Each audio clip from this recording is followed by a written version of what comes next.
I now hand over the stage to our three eminent panelists who will talk about the book and take you through the journey of the book. Over to you, Mr. Dharkar. The show is yours now. Sorry.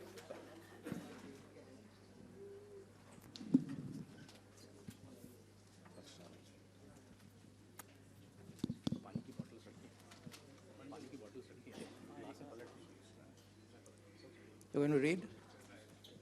Oh, nice. Right in the beginning or later? Okay. Okay, here we are. Are we all here? We can do that ourselves. Thank you. Thanks.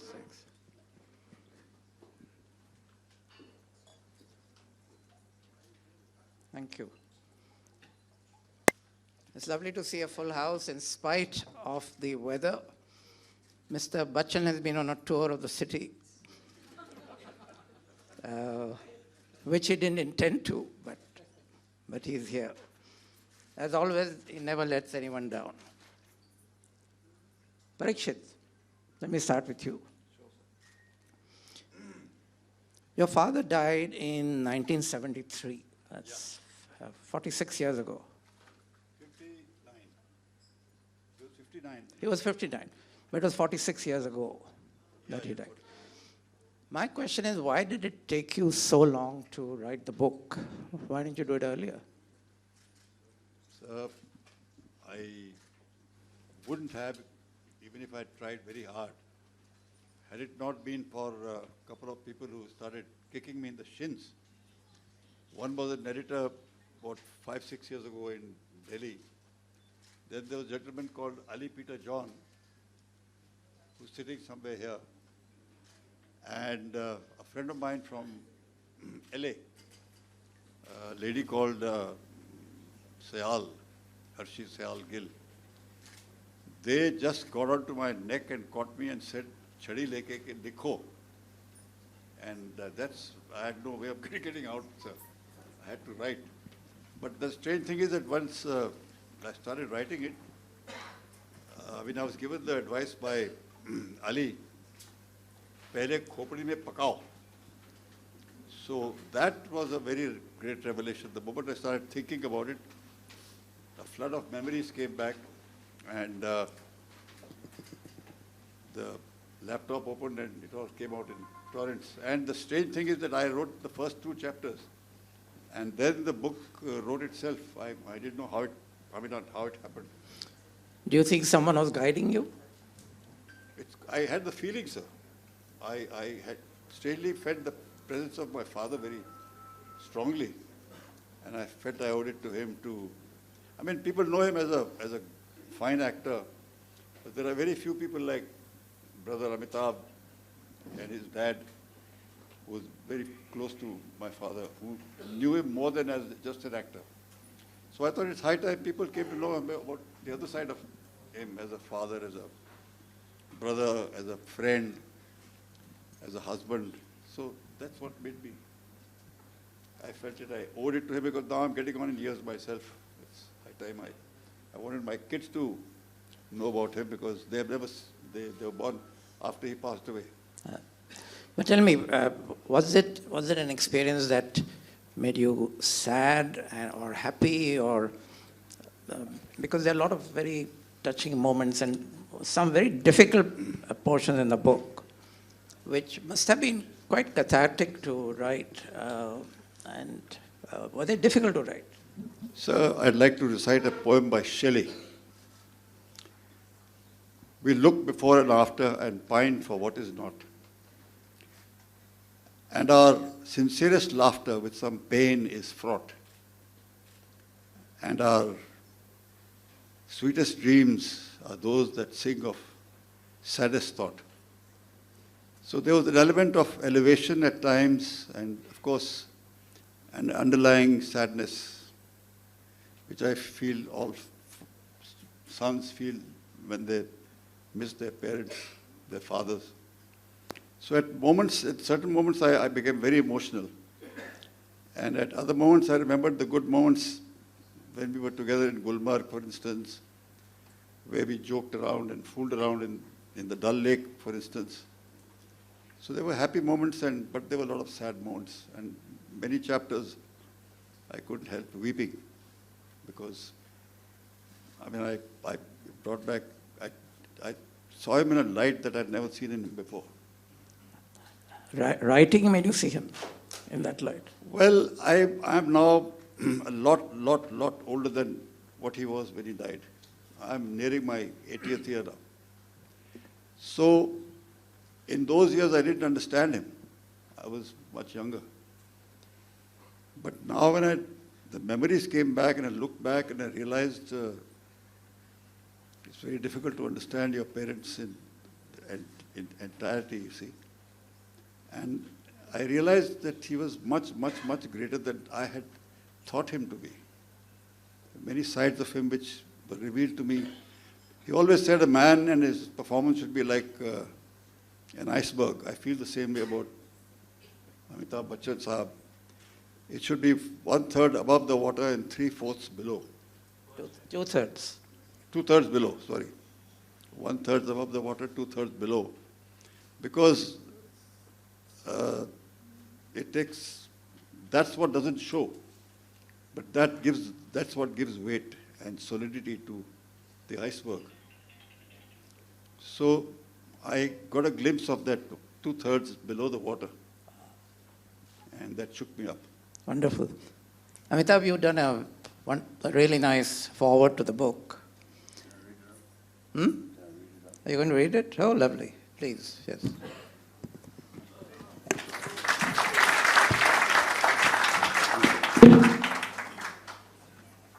Good evening, ladies and gentlemen.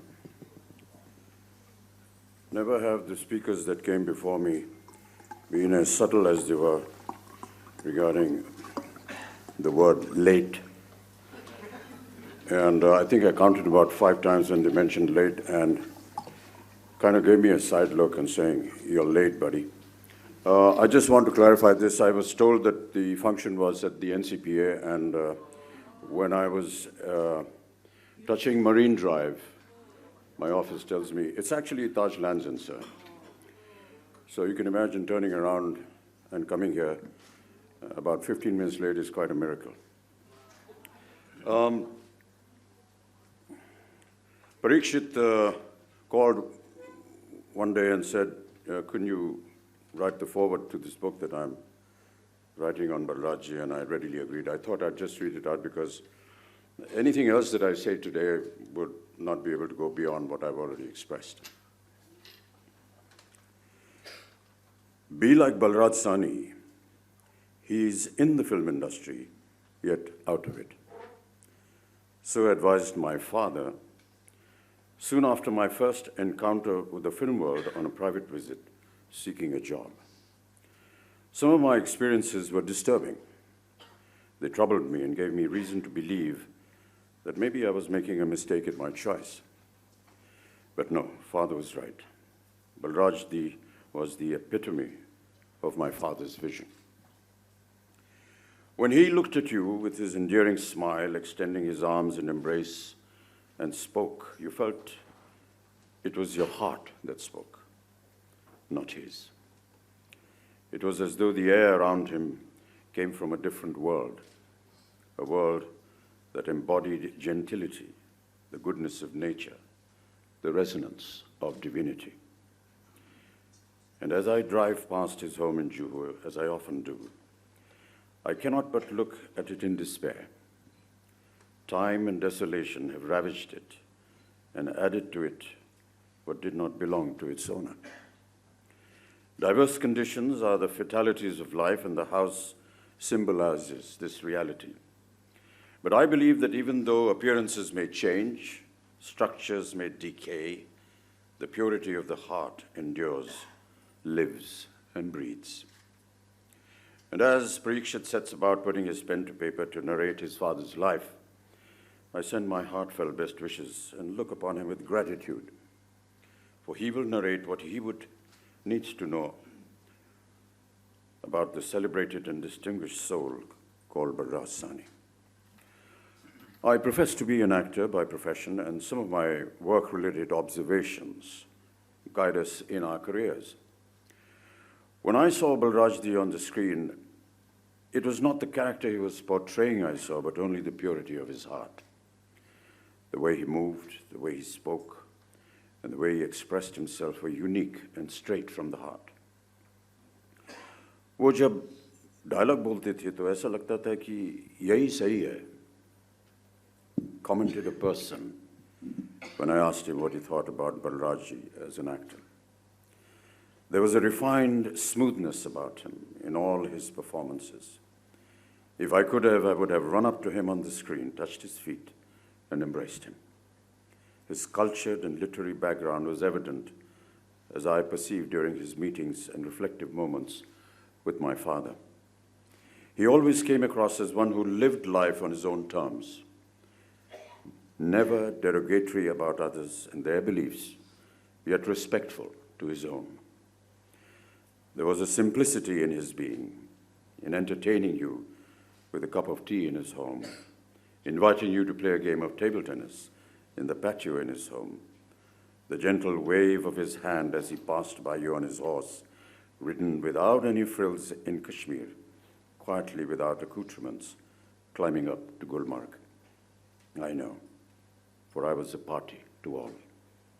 And every time I drive past his home in Johar, I recall with great affection the man of immense grace and nobility, Balraj Sahni.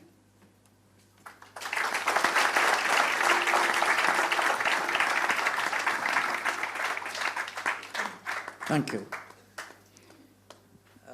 You said in your foreword that he was in the industry and out of it. What do you mean by that? This was actually given to me by my father. I was on a mission in the early years, around 68, 69, to the city of Mumbai to seek a job in the film industry, and I was asked to do a screen test, which I did, thanks to some very well-known people. I'm not going to name them now. And later on in the evening, they said, well, you know, you're here for a day. We are going out to a party. Why don't you come along? And I went along with them. And at the party, I saw things which were kind of disturbing. I mean, um, everyone was happy and they were having their drinks and eating their food, and then some discussion took place between one of the celebrities and a journalist, and a fight broke out. And when I say a fight, it was actually a physical fight. You know, they were punching each other and stuff like that. And what was really amazing was that the hostess, who was also a very prominent celebrity, was unconcerned with this punch-up and was serving, what would you like to have, sir? And then just serving the food all over. And I felt this was rather odd, so I just stepped out of the house. And when I came back, I narrated this to my father and said, you know, you have to be like Balrajji. You have to be in it and get out of it.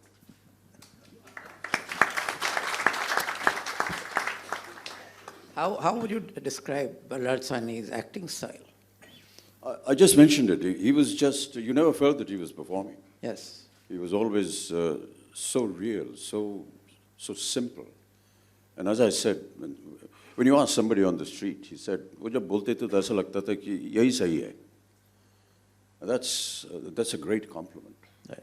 Because many of us are incapable of getting that kind of compliment from a common man on the street.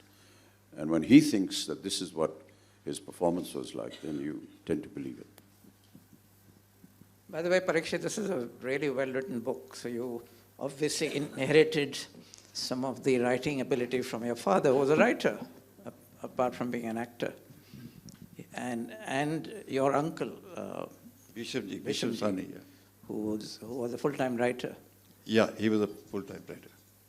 So there's something has come into you, which I wish you had realized earlier. I don't know, Anil Saab. I think, again, Shelley has said that poetry should come to a man like leaves to a tree. Otherwise, it needn't come at all. So, writing is something that comes to you like leaves to a tree, you know. It is something, I mean, it can't be learned, it can't be copied, it cannot be inherited, I think. He's a poet too. Yeah.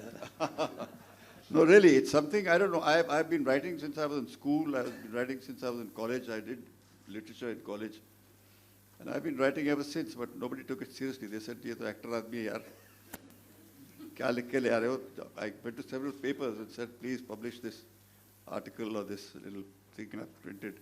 Some people did, and the others dismissed me as being, "Yaar, you're an actor." But you had a story published in the Illustrated Weekly of India. Yeah, that credit goes to a lady called Anis Jung. I wrote about 2 or 3 paragraphs and she saw them. And she said, "Sit down now and finish them." And she made me sit till about 3 o'clock in the morning on my underwood and type it out. And I kept saying, "Yaar, chodo ye, kai ke liye kar rahi ho, thak gaya hu. Khatam karo, khatam karo, khatam karo." And she took it and gave it to the Illustrated Weekly, and they liked it. And it was published. That was Anisha's doing. I think I owe her a great debt of gratitude because she's the one who started the whole ball rolling, you know. Right. In the book, you often refer to your stormy relationship with your father. Yeah. But I also saw a lot of extremely loving episodes. So it was a kind of mix, right? But he was never harsh with you. No. On the contrary, I think he told me very early in life that just forget that I'm your dad. Let's be good friends. I had my first cigarette with him. I had my first glass of beer with him. He said, "Don't do anything behind my back." Early in life, he even said, "Don't call me dad. Don't call me Pitaji. Call me by my name." So he was like a friend for the rest of his life. He was a very strange man. We discussed things that no father would discuss with his son. And he never ever raised his voice. He didn't correct me. He didn't tell me I was doing something wrong. He didn't yell at me or nothing. He just kept saying, "You're a great guy. You to just learn to live and live to learn." That was his motto. So were you a spoiled child? Beg your pardon? Were you a spoiled child? I was, yes. I was thoroughly spoiled. Thoroughly spoiled. Absolutely. And I think many of us star sons are. Not all, of course, their parents are. But I lived in boarding schools. Mainly, I didn't live with the family ever, almost. Only in the holidays. And in the boarding schools, I was singled out. Arey bhai, Balraj Sahni saab ka beta hai. So I thought I was a big shot, which harmed me a great deal. It was only in Russia that I felt very happy because nobody knew who the hell I was. Nobody knew who was Balraj Sahni, and I felt I was myself. But in college and in schools and where I went, they thoroughly spoiled me. Guys were nice to me because, arey bhai, Sahni saab ka beta hai. So that's it. You must have grown up under the shadow of your father. Indeed.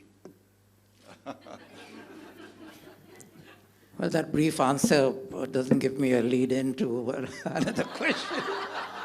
You could be more helpful. Okay.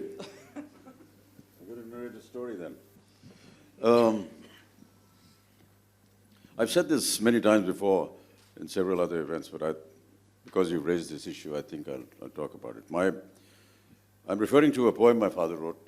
It's called Vasiyat Nama. Every one of us at a certain age writes a will. And I won't go into the recitation of the poem, but I'll just give you the essence. He says that, in the poem, he says that, a time comes in your age when your friends and well-wishers say, umr kafi ho gayi hai yaar, ek wasiyat nama likh do, life का कुछ पता नहीं होता है और जो कुछ भी देना है अपने परिवार को, बेटों को, ये सब अभी से तय कर दो क्योंकि बेटों को भी बड़ा आजकल सामना करना पड़ता है अपने आप को साबित करने के लिए कि हाँ भाई ये मेरे पिता हैं. तो he wrote the whole thing, and one of the things he said is, look, I don't have much to give and leave behind for my children. I just have my written works, and later on in his life he used to go for a walk and pick up a stone and used to find an imagery in it and draw a few lines and it would come out. And he says, these are the rocks and these poems that I have. But some of the most important thing that he said in that poem, which was that what are you going to leave behind? And he said, Can you recite that bit? Poot saput kyun dhan sanchay, poot kaput kyun dhan sanchay. And then he wrote that, the last line, and he said, मेरे बेटे बेटे होने से मेरे उत्तराधिकारी नहीं होंगे. मेरे बेटे बेटे होने से मेरे उत्तराधिकारी नहीं होंगे. जो मेरे उत्तराधिकारी होंगे वो मेरे बेटे होंगे. So Parikshit is an excellent example. He is the true inheritor of his father, and therefore you are the true Uttaradhikari.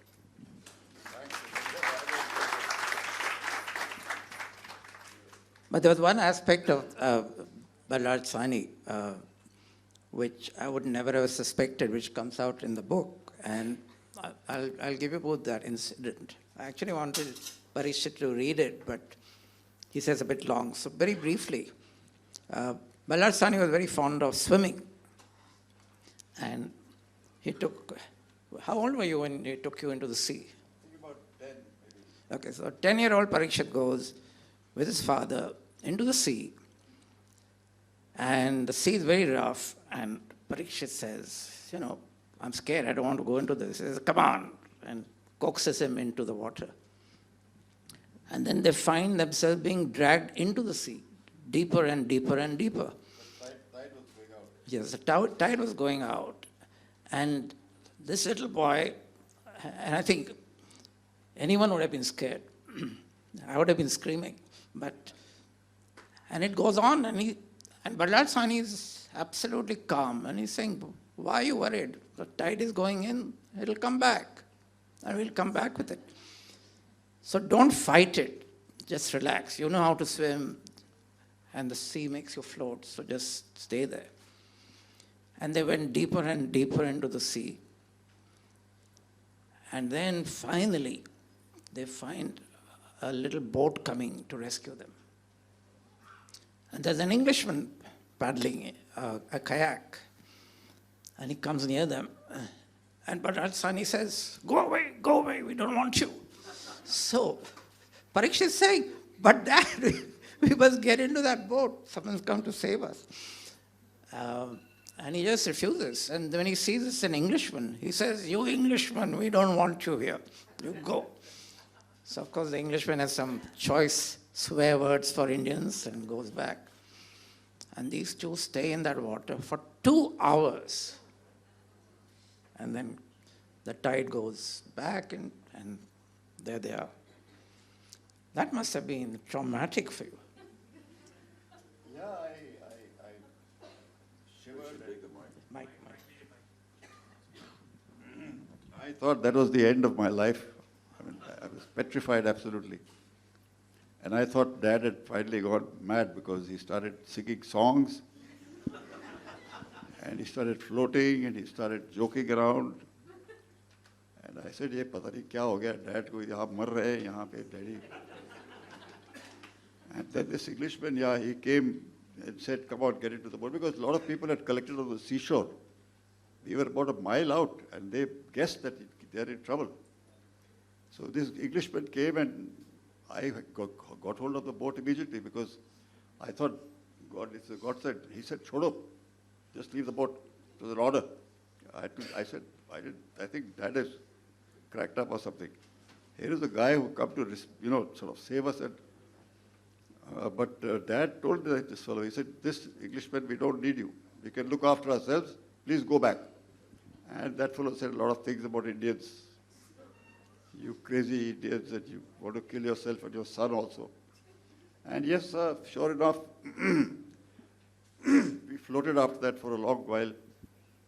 He kept singing revolutionary songs. He was a Marxist. "Mil ke chalo, mil ke chalo, mil ke chalo."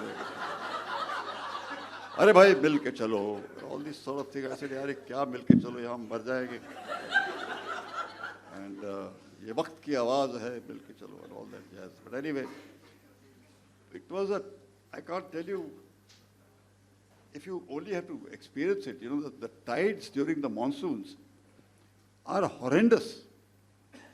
When they drag you out, I mean, you can't hold on to the bottom because they just pull you out. And when it sent you back, it was like a miracle because I did start swimming a little bit. He had taught me a little bit. And it really literally threw us on the sand. We left near Palm Grove Hotel, which is called, I don't know, something else now, and came out at the creek, which is about 2-3 miles away. And then I went to sleep because I was exhausted. And I was glad that my life is saved. And Dad looked at me, smiled. He was smiling when I opened my eyes. He pulled me up and he said, "Dekho, beta." There are going to be a lot of times when these sort of situations will arise in your life. And remember, the tide always comes back. So always ride the tide, don't fight the tide. And that has helped me through many crises in life. Well, that could have been the last lesson you learned in your life, but... I thought it was.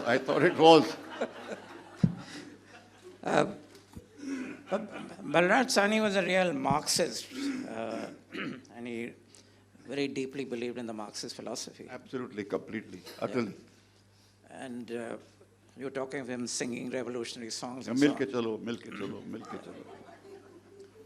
But there are wonderful scenes in the book which shows his Marxist leanings.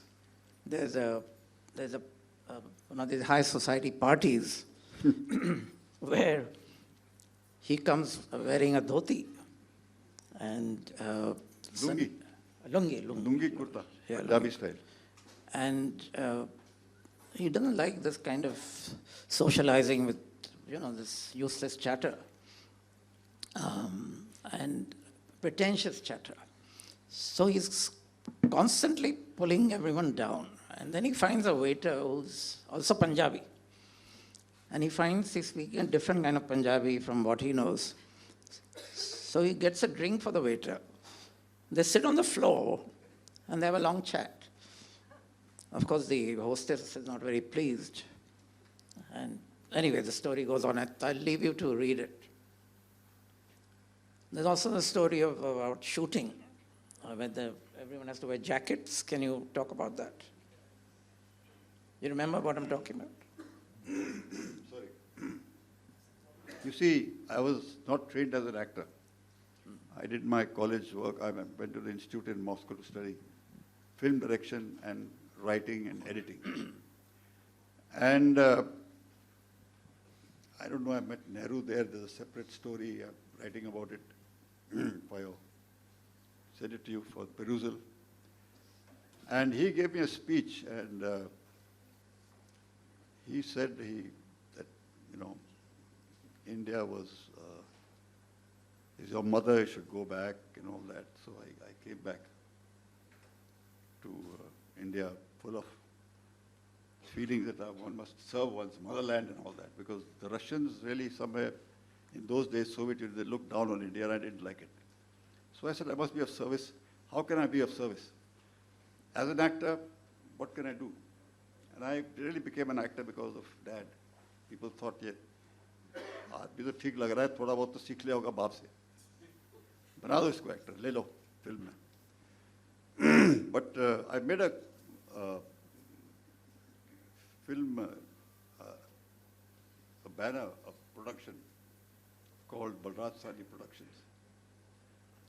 And I made some television serials because making films is a very tough job. And through those, I thought maybe I could serve, be of service to the country and, you know, say some good things through those scripts. And one day I was shooting with these, just for Yash Raj, Yashji's video division. He liked one of my stories and he said, you make it. And one day I was shooting till very late in Rajkamal Studios. So there was overtime ho gaya. So I told this, my production guy, I said, keep the important guys, inke close-ups lene hai. Baki junior artists ko bolo, they can go. And there was one very, very old man, he must have been in his 70s, who didn't go. और 3 बज गए, मैंने कहा, sir, I went to him, I said, sir, आप क्या कर रहे हो? थक गए होगे, please go. He said, sir, नहीं, मैं आपकी वजह से नहीं रुका.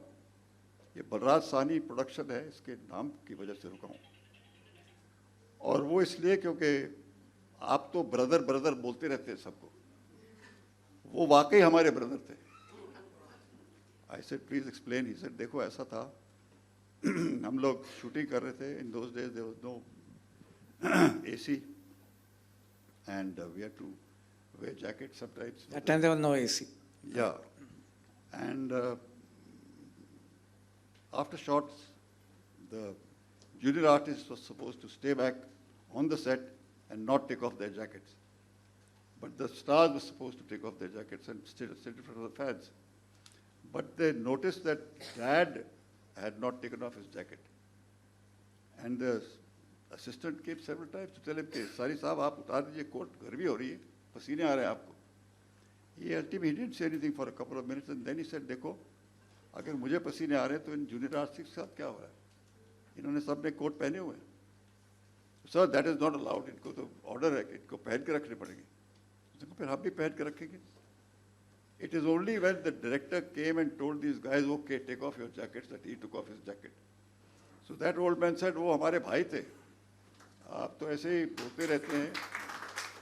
And he had that innate love for not just humanity, yes, but also for, you know, the underdog. And the other very significant thing about his acting was, this is the human side, and the acting side, he was a method actor. I don't know what that's involvement. Yeah. Right? And like in Garam Hawa, in order to play the role, he actually went around barefoot in the heat. Yeah. And he got blisters on his feet. To get a feel of the character, he talked to people who were working in similar situations. And there's that incident of you as a boy having to spit on his face. Yeah, that was something I wish you hadn't reminded me about. Imagine asking you to spit on your father's face. But it was in the script. We were doing a film called Uttam Singh, and this jackass of a writer had written, Dad was playing Gandhian, and I was playing Udham Singh. So there was a big fight between us. And in the end of that fight, I spit on him. So I did the scene. I mugged up my lines, and when the spitting time came, I spat in front of him and said, "Aap jaiye, mere saath zyada baat mat kijiye, thu." And the director said, "Fantastic, very nice shot." Dad said, "Ek minute, one more." I thought ये शायद daddy का कुछ reaction अपना गलत था, फिर से shot लेंगे, फिर शॉट दिया, फिर ऐसे आप देखे अब जाइए, मैं देख लूँगा मैं आपको, थू. He said, "Come here. You didn't spit on me." I said, "Sir, I spat in front of you. This script पे क्या लिखा है? You spit on my face." I said, "Papa ji, ये तो बड़ा मुश्किल होगा, spitting on your face." And he said, देखो, that director said, "साली साहब, इसका expression ठीक लग रहा है.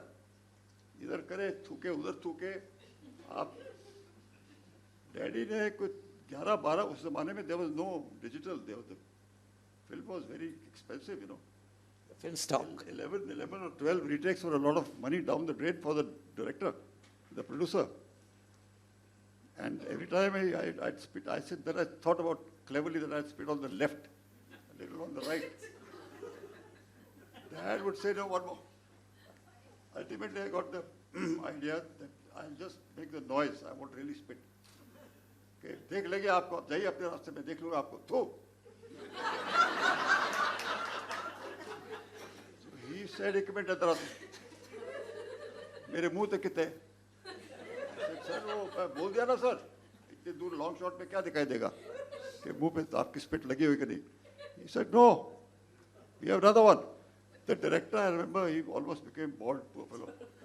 He said, "सानी साहब बड़ा नेचुरल लग रहा है." नहीं, ये तो लिखा हुआ है स्क्रिप्ट में. Ultimately, sir, he made me spit on his face. And I nearly cried. I went to my makeup room and I just sat there and I said, "Today is the worst day of my life." And then he came to me and he said, "Listen, you're my son. Either stop acting, just leave this profession. But if you do it, then be honest to yourself. I'm not your dad on the set. I'm the Gandhi and I'm the villain. You're Udham Singh. So please, you must make a magic circle.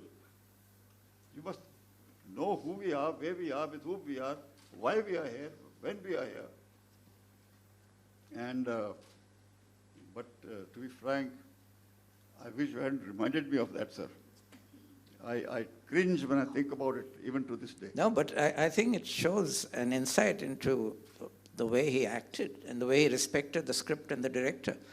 And Amitabh, I think you have followed that same philosophy in your career, that you have not, in spite of the stature that you have, you never tried to tell the director what to do or tried to deviate from the script. Am I right?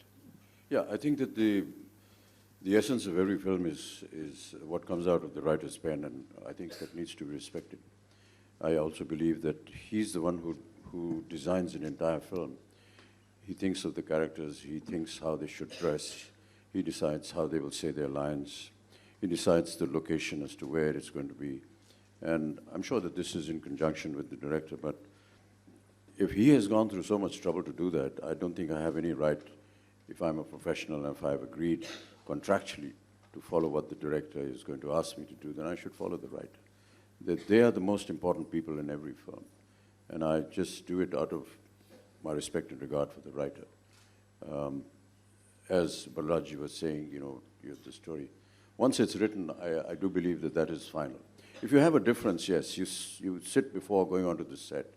But once you're in front of the camera, then you don't argue. You just do what is asked of you to do. But suppose, with your experience, you find that the script could be improved or the shot could be taken in another way, would you not have a friendly word with the director? I would, yes, but I would leave the final decision to him.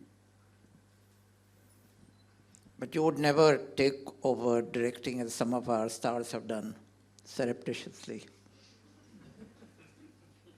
I'm just about learning how to act. I can't direct at all.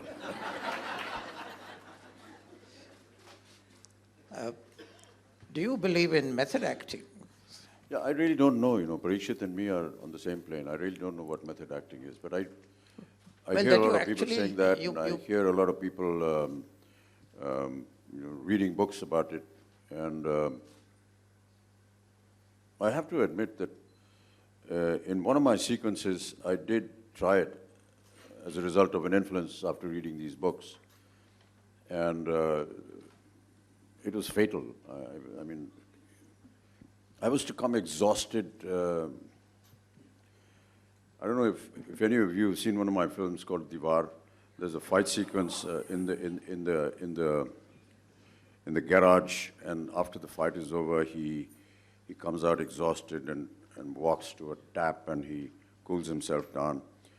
Now, the action sequence was done in Rajkamal's studio, and where he comes out of the garage was at the Bombay port, one of these gates, and that was after about 6 months.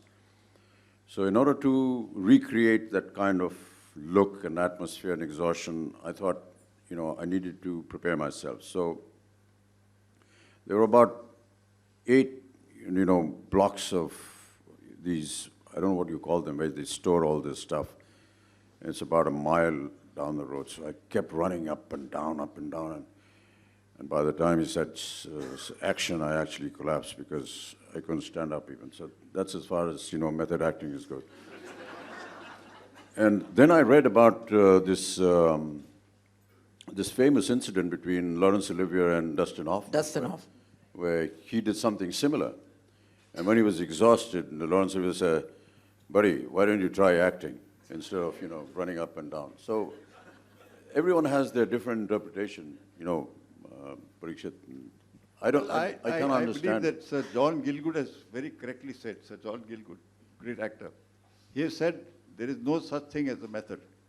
Every actor has his own method. We all evolve our own methods of acting, But this thing about method acting is, I don't think there is. I was once spent some time with Dilip Saab, and he was narrating an equally, almost a funny incident. He was with an actor, and he said, the actor came to me and said, "Sir, आप ये जब कोई नाराज होते हैं तब आपकी आंखें लाल कैसे हो जाती हैं? क्या डालते हैं आप उनके?" तो दिलीप सर ने कहा, मैं कुछ नहीं करता हूँ, थोड़ी देर ऐसे बेंड कर जाता हूँ और खून जो है वो आंख में चला जाता है, उसके बाद मैं खड़ा हो जाता हूँ और आंख लाल हो जाती है. So this character said, "यार, ये तो fantastic idea." So just before his shot, he went down, when we got up, he fainted. Fell down. So everyone has their own ideas of how they should, prepare for a scene or do what they want to do. The blood had rushed in all the wrong places. But you feel that Balraj ji actually did this for every role, right? He got into the character very deeply. He didn't just act. Though there's nothing to denigrate that. I mean, that's another method. But he got into the character. I remember seeing the shooting of Gandhi, Richard Attenborough's, when Ben Kingsley was playing the role. And throughout the day when they were shooting, he stayed in the character of Gandhi, Mahatma Gandhi, including the posture and everything. So even when the shot was finished, and he had to wait 2 hours for the next shot, and maybe he's having a cup of tea or something, but he would stay in character. And I suppose some people do that. Do you think it helps acting? I don't know. I mean, I've never spoken to people who practice the art, but this is what I do. I just follow Dilip Saab. Go down. Come up with my eyes red. That's about it. But yes, there are several people who, must be going through a lot of ideas and thoughts and how to get into the character. There was this film, I think it was called 9 Hours to Rama, which was on the assassination of Mahatma Ji, which was eventually banned in India. And there was a character that was playing the role of Godse, and he had just one shot in the film. He had to come and just fire, and that's it. And this guy was from, I think from America. He was an Indian who settled in America, and he came And we happened to know the family he was living with. And they came and said, you know, we have an actor in the house, he's come from America, and he's playing this very important role. And I said, yeah, I'd like to meet him. कहा जी वो 1 महीने से कमरे के अंदर उसने अपने आप को बंद कर दिया है. तो उन्होंने कहा क्यों बंद किया? क्योंकि वो सोच रहा है कि खड़ा होकर के ये बंदूक कैसे चलाएगा. So there are a lot of different stories, you know, of people who practice all kinds of different things. But whether it's worth it or not, I really don't know. Maybe they have a style and method which works. I haven't tried it. I'm okay. But Parikshit, in the book, what you say is that this getting involved so much in the character deeply affected him in Garam Hawa. Yeah, in Garam Hawa. Because Garam Hawa reflected in a way. I'll be very frank. There's one thing he believed in implicitly. That's the one thing I know that he took from Stanislavski. That was emotional memory. He always did a shot and which he had lived through that sort of an event, try to recall it, and then act it as truly as possible. And talking about Garam Hawa, it's in the book. I was giving a speech about him along with Satyu Saab, MS Satyu, the director of the film. And he spoke before me and he said that he made a very big mistake by including the scene of, which was not in the script, of his daughter dying and he burying her at the graveyard. Now that is one of the finest scenes in the book, in the film. But he said, I wish I hadn't done it because Dad went through hell. Because I think he, again, emotional memory. Because his own daughter had died. And yes, and he equated with that. And I remember one of the things that I forgot to write in the book. You know, I went with him for shooting. I was in school, a film called Aulad. And he had to give a shot where, you know, he's telling the Seth. The Seth has taken his son. His wife has died. So the Seth throws him out of the house. The Seth has adopted the son and he kept shouting at the Seth. At the gate, he's being kicked out. Seth, mera beta de de. Mera bacha de de, Seth. He did it so well that everybody clapped. It was, you know, after that it was pack up. And he came home. I sat in the car with him. He was a little out of sorts. I said, sir, bada badhiya shot siga. Bande ro paye. Kala chukka.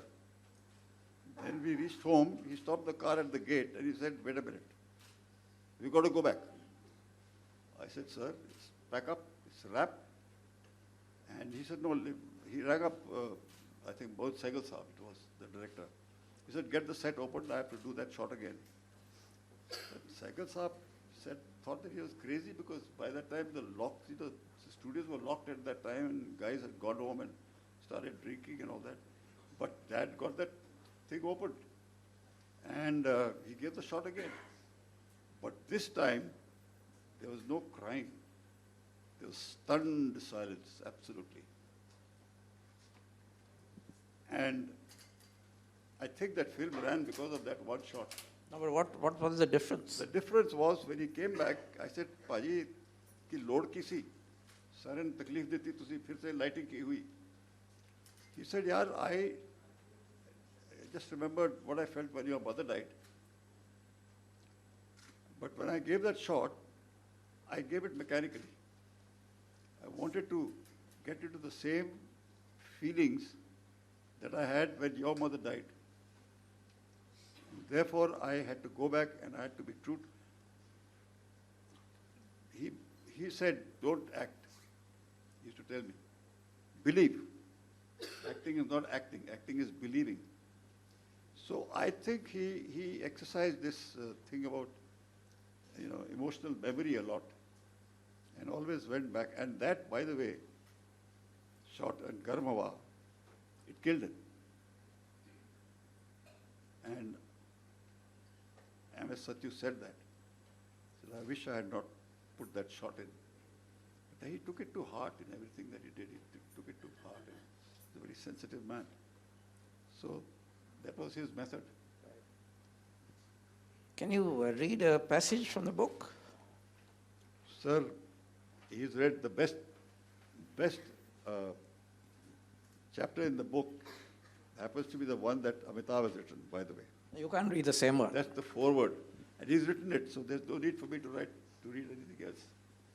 I don't think there is. If you like, I would, but I'd read a paragraph or so. Yeah. Can you get me my iPad, please, ma'am? iPad. Just read a paragraph. Can I sit and read, sir? I've hurt my knee very badly.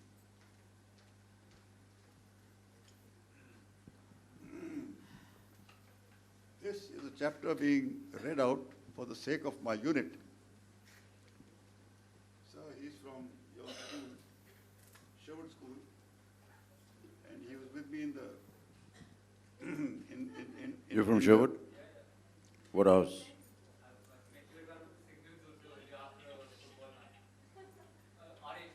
Robin, thank you. We're in the same house. तो sir ये मैं जब भी इनको बोलता हूँ इन सारे मेरे यूनिट वाले बैठे हैं यहाँ पे इनके साथ हमने भी सीरियल किया है कि मैंने शिवाजी का रोल किया है so they laugh their guts out. So I have, by the way, written a chapter on shooting for Shivaji. I have written this called Shooting for Shivaji. It's for you guys especially and for the rest of you. Dad was an atheist and did not believe in any religious practices and avoided religion like the plague. Nor did he have much knowledge about the tenets of any religion. I doubt if he had ever read any religious book. He was convinced that there was nothing good at all good about them. But strange to say, his actions were often of a deeply religious nature. He followed many religious doctrines without being aware of it. For instance, the Bible referring to alms says, "Let not your left hand know what your right hand does," which means do your charitable acts in secret. Dad lived by that axiom without having read the Bible. He never boasted about his altruistic activities and always kept them secret. I found out a few years after he had passed away, when I was asked to play the role of Shivaji, that he was doing just that all his life without letting anyone know. Now this is when I was shooting for Shivaji. And it is during this time that I learned this fact about him. I'll read out one more paragraph and you'll get to know what Shivaji was, what I did in Shivaji. I still don't understand why the producer or director cast me in the role of Shivaji, who was supposed to have been of an athletic build, lean, wiry, energetic, with flashing, penetrating, hypnotic eyes. I was flabby, sluggish, lugubrious, lazy, dull, and had a spectacular paunch. My eyes were as hypnotic as those of a dead fish. I usually had a massive hangover during those days. Those were the days, my friend. We thought they'd never end. I was the least suited to play the role of the great Maratha leader. Dad would have been the right person to play that role. One day I heard somebody saying in a party behind my back, I wonder what Mr. Balraj Sahni would have said if he saw this slob of a son playing the role of Shivaji. Balrajji studied, researched, and lived every role he played. This fellow is a slug. He's an insult to his father's memory. This hurt me. I tried to make amends. I exercised, read a lot of books about Shivaji. But for the world of me, I could not get rid of the paunch. The horse, I apologize for writing this sentence.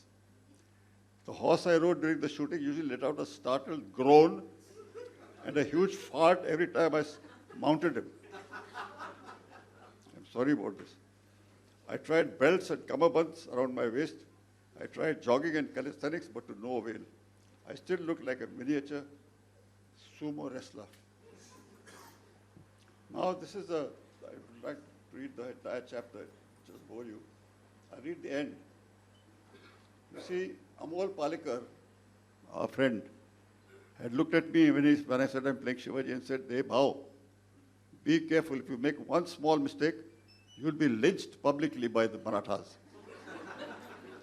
Now, that didn't help me in performing the role. That made me look very scared.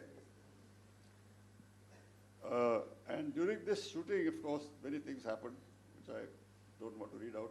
I want to come to Dad right away. Now,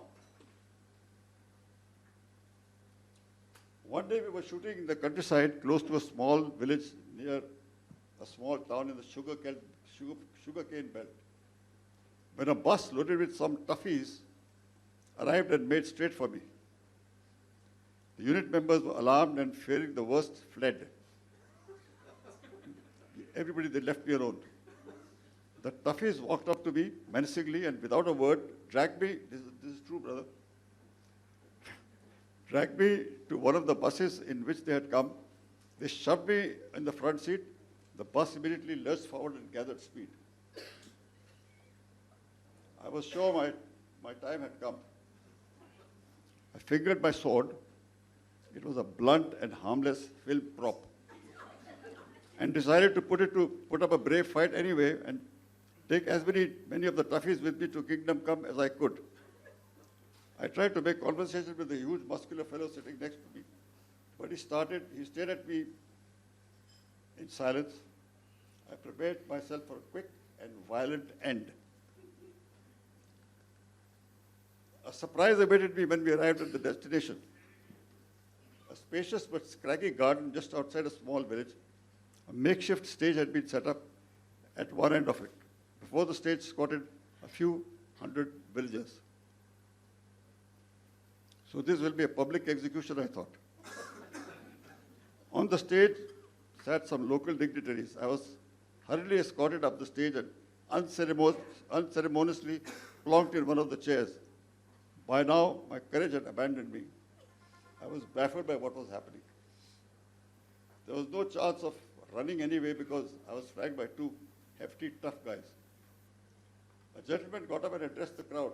He looked at me and smiled wryly. He is obviously enjoying the prospect of what is to come, I thought. But when he spoke, I was dumbfounded. Sir, he said, in his heavily accented Hindi, this garden has been named after your father. It's called Balraj Sahni Udyan. At the beginning of the month of April 1973, we had a terrible drought in this area. There was no water to drink. We were all very in bad shape. It was at the height of this drought that your father drove to the village all by himself in his ambassador car and stayed with us for a week. He said to us, I have brought no water for you. I could not have, even if I tried to. I have come here to share your thirst. That is all I can do. And even though we offered him a small portion of the water, rations that we were guarding for infants and elderly, he refused to drink it. He waited till a tanker sent by the government, and then too, he made sure everyone's thirst was first slaked before he took a gulp of water himself. He died 2 weeks later. We have named this garden after him. And we have called you here to tell you that we are very happy that you, his son, are playing the role of the great leader Chhatrapati Shivaji.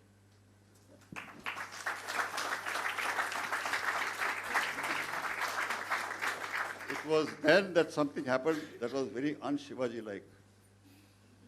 Tears came to my eyes. I wept. I don't know if it was from the sheer relief at being spared a public lynching or from the realization that Dad had done this noble deed so unobtrusively. Any present-day public figure would have informed the press, made a huge noise, and turned it into a great publicity event. My attitude to my role changed after that. I put my heart and soul into it, started to live the role, and much to my own surprise, was able to do some justice to it. Well done.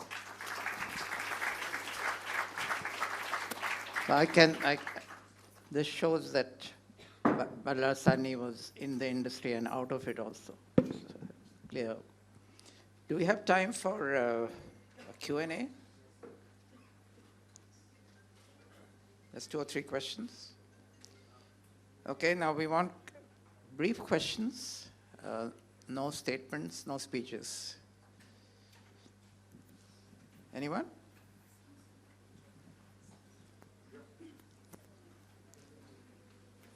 Yeah.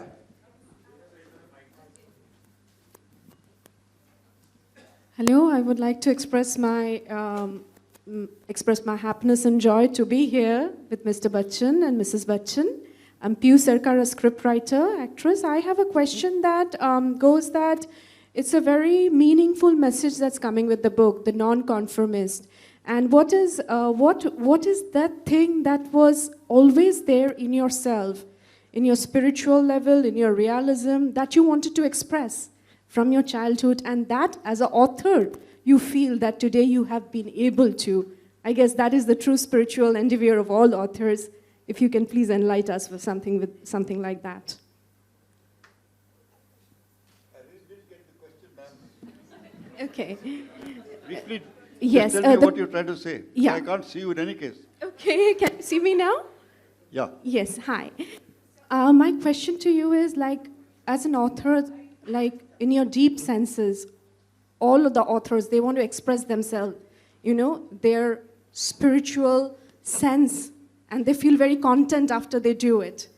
So that is one thing I would like to know, that what is it that have you been able to do that in this book all through? And if yes, then what? And if no, then what is the next book you would like to approach in?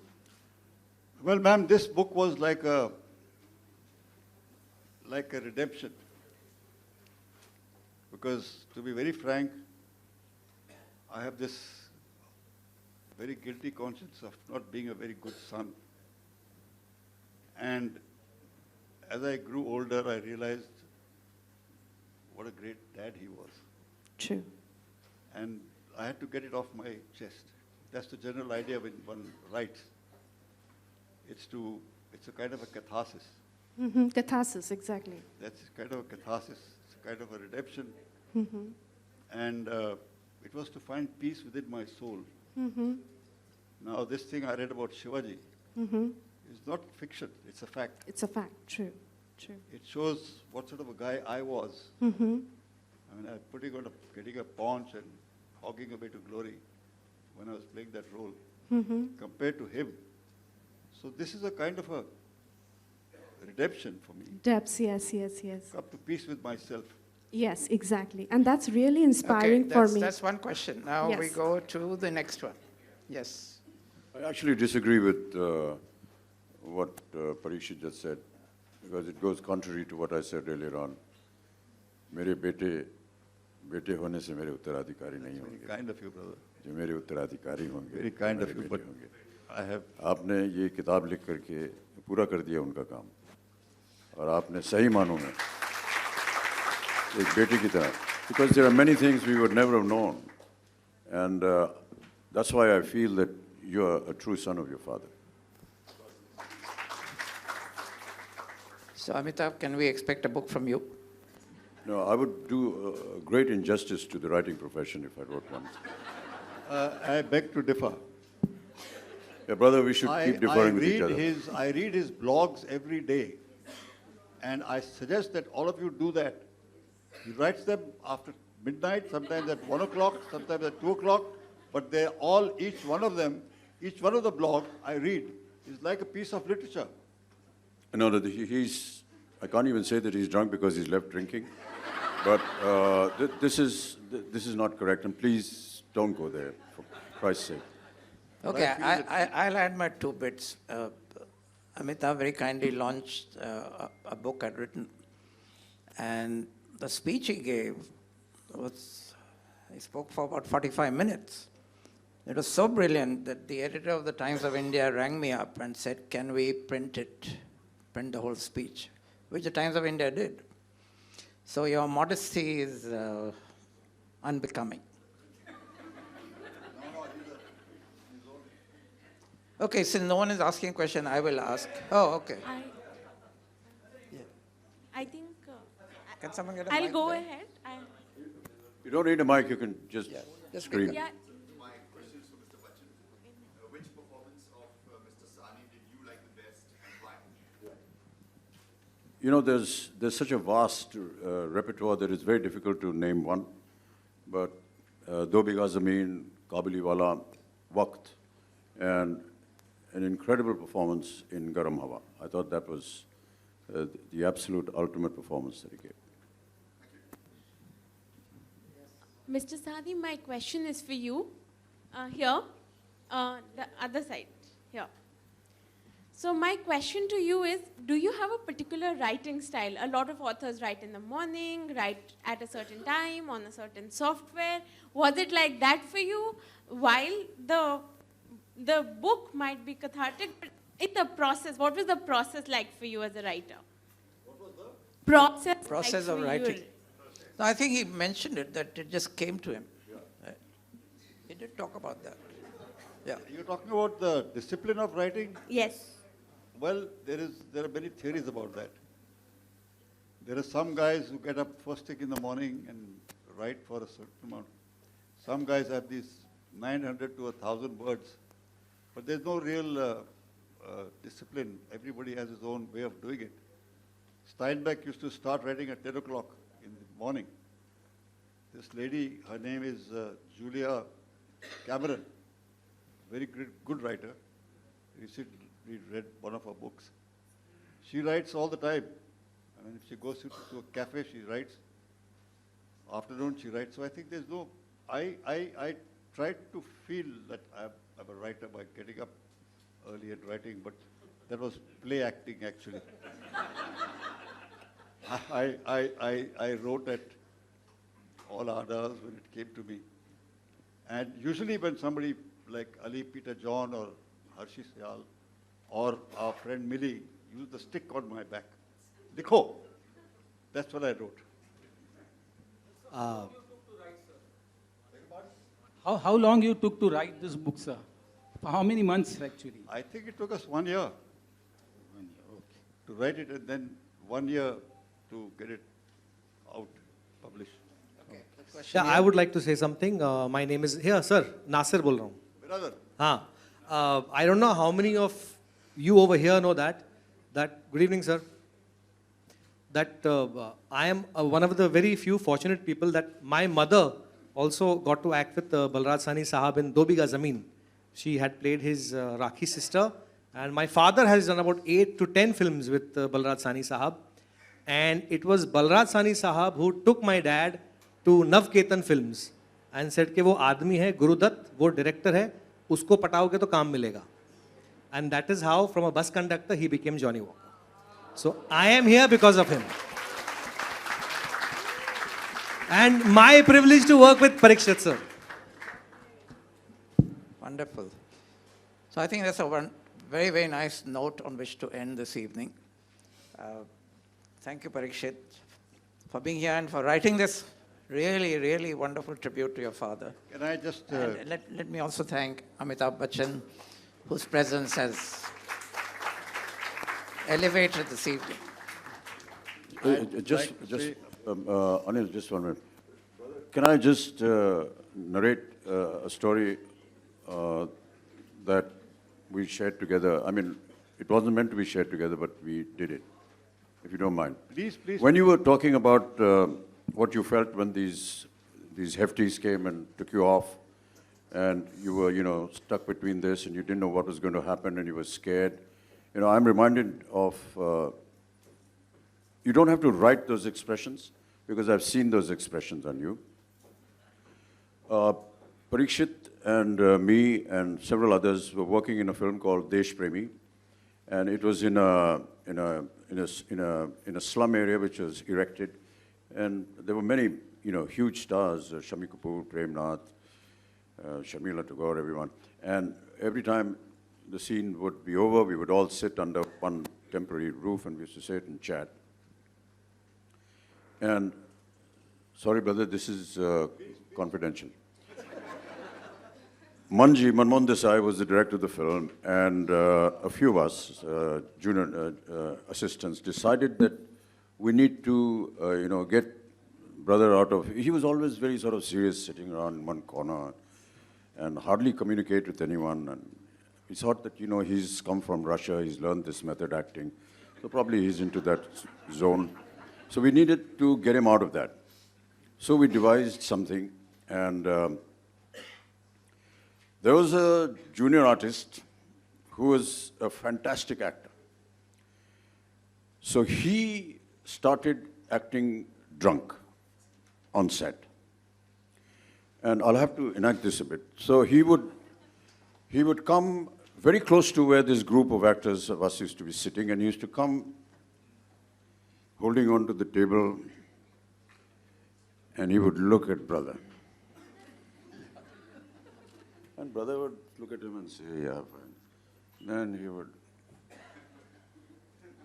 and look very threateningly at, Parikshit. So Parikshit was getting a little, kya yaar, kaun hai? Kuch nahi, the poor chap is drunk and all that. So next day again, this guy would come from another part of the set, and from there he's only looking at Parikshit. Now this went on for about a week. By now Parikshit is getting really worried. I said, why are you worrying, brother? He said, no, brother, I was driving home and I was stopping at the signal and this guy was there looking at me. I think something's wrong with him. So then we enacted a whole scenario where we called this guy, said, kya kar raha tu? Usko do teen chapal mare wo. It was all fake. He fell down and brother was a little relieved and all that. And then we said, it's not probably happening. So on the last day, this guy came up and we gave him a little fake knife, and we took out the knife, and brother, he said, yeah, look, I said, this has gone too much now. And then brother decided to actually go up to him and whack him before we stopped him and told him that this was all an enactment just to scare you and get you out of your... I asked you for your pistol, yeah, he asked me for my gun. I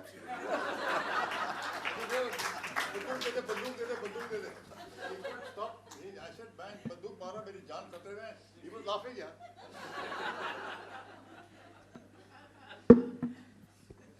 Well, thank you for that. Unexpected bit of acting. But that was the expression I had on my face. He's absolutely. He was scared as hell. I mean, he said, "Kaun hai yaar, ye aadmi dekhta rehta hai mujhe aise." Yaar, pagal hai, isko chhod do. Then next day again, this guy would come exactly in front of Parikshit. So he's going to, get him. And brother was really worried. I was worried, sick, yaar, I asked you for a gun, that's why I would have.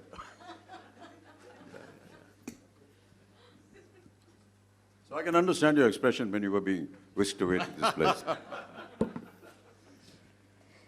Thank you so much. I think our panelists deserve a huge round of applause. That was a very engaging conversation. Thank you, Mr. Bachan, Mr. Dharkar, and Parikshit. Congratulations again. Thank you for writing the book. I'd like to quickly thank all our partners for today, from Taj Lanzan to Literature Live, City Book Leaders, and Landmark Stores. We have a book available here. You can buy your copy and get it signed by the author. Thank you so much for being such a lovely audience. Thank you very much.